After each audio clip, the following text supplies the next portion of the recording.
সবচেয়ে বড় ফেরেশতা যার 600 পাখা, জিব্রাইলের রব, সেই রবের প্রশংসা আমি করছি। তিনি সুব্বুহ, তিনি কুদ্দুস, তিনি মহাপবিত্র, the most pure, the most high.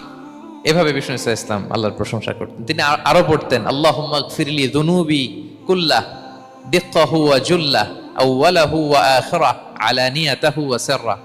আল্লাহ, আপনি আমার গুনাহ মাফ করেন, ছোট গুনাহ, বড় গুনাহ, প্রকাশ্য গুনাহ, গোপন গুনাহ, ইচ্ছায় করেছে যে গুনাহ, অনিচ্ছায় করেছে যে গুনাহ, আল্লাহ সব গুনাহ আপনি মাফ করে দেন।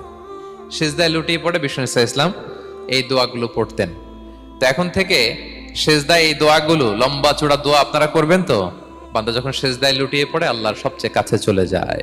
এবং তোমরা বেশি বেশি দোয়া করো।